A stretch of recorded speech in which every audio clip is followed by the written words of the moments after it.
नमस्कार, आप देख रहे हैं टुडे 24 न्यूज। मैं हूं आपके साथ साक्षी निर्वाण।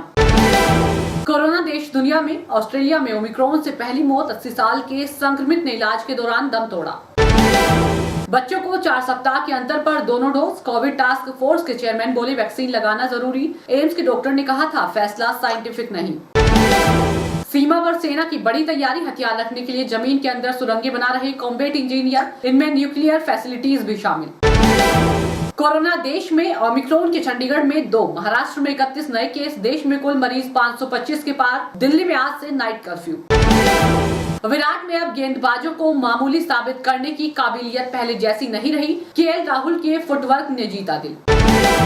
भारत वर्सेस साउथ अफ्रीका पहला टेस्ट दूसरा दिन। भारतीय टीम बड़े स्कोर की तरफ। राहुल से दोहरे शतक की उम्मीद। अफ्रीका को विकेट की तलाश। यूपी की आज की बड़ी खबर। औरैया में नेशनल हाईवे पर एम्बुलेंस ने बच्ची को रौंदा। मां के साथ बस का इंतजार कर रही थी। कोरोना के खतरे के बीच यूपी को health alert. Good governance index की रिपोर्ट। हेल्थ में यूपी सबसे नीचे। यूपी के 5 लाल अलविदा कह गए। क्रैश में बहादुर बेटे हुए शहीद। 10 महीने में हुए 5 बड़े हादसे। मेरठ में क्रेटा सवार पुलिसकर्मियों ने 2 युवकों को मारी टक्कर। अलीगढ़ में तैनात सिपाही भीड़ से बोला मारो मत, हम भी स्टाफ से हैं। ये दल बीजेपी सपा के सिंबल पर लड़ेंगे चुनाव। शिवपाल यादव साइकिल पर ही चलेंगे। संजय निषाद के पास कमल के अलावा विकल्प नहीं। नाइट कर्फ्यू से 50% कम हुआ क्लब कारोबार। 20 करोड़ रुपए के कारोबार की उम्मीद थी। 25 से 31 दिसंबर के बीच सबसे ज्यादा मुनाफा। 40 लाख रुपए एक क्लब का नुकसान।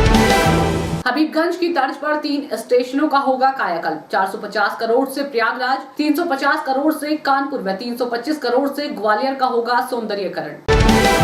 मोदी के कार्यक्रम में भीड़ जुटाने को 16 विभागों की जिम्मेदारी। अलग अलग योजनाओं के 70,000 लाभार्थियों को 2250 बसों से कार्यक्रम स्थल पर लाया जाएगा। अफसरों की लाने, ले जाने और खाने की भी जिम्मेदारी। भाजपा नेतृत्व को हैसियत बताने को एकजुट हुए ब्राह्मण नेता। अटल जयंती के बहाने जुटे ब्राह्मण दिग्गज। मोदी योगी सरकार में है साइडलाइन, तो इसलिए नहीं हुई अजय मिश्र टेनी पर कार्रवाई। यूपी के चुनाव में ब्राह्मणों को साधने के लिए भाजपा की कमेटी में गृह राज्य मंत्री भी शामिल। CSE report. स्मोक केवल दिल्ली एनसीआर में ही नहीं, गंगा के मैदानों तक फैल चुका। 56 शहरों में वाहन, औद्योगिक प्रदूषण व पराली जलाने से खराब हाल। वैक्सीनेशन के लिए करना होगा कोविन पर पंजीकरण। बच्चों में वैक्सीनेशन के लिए दिल्ली का स्वास्थ्य विभाग तैयार। केंद्र सरकार से निर्देश का इंतजार। फर्जी जज गिरफ्तार। कार पर लाल बत्ती लगाकर घूम रहा था। पहाड़गंज इलाके में पुलिस चेकिंग के दौरान पकड़ा गया। अंबाला में 3 टूरिस्ट डीलक्स बसें टकराई। कटरा से दिल्ली की तरफ जा रही थी बसें। 5 लोगों की मौके पर मौत, 10 घायल। आप देखते रहिए टुडे 24 न्यूज।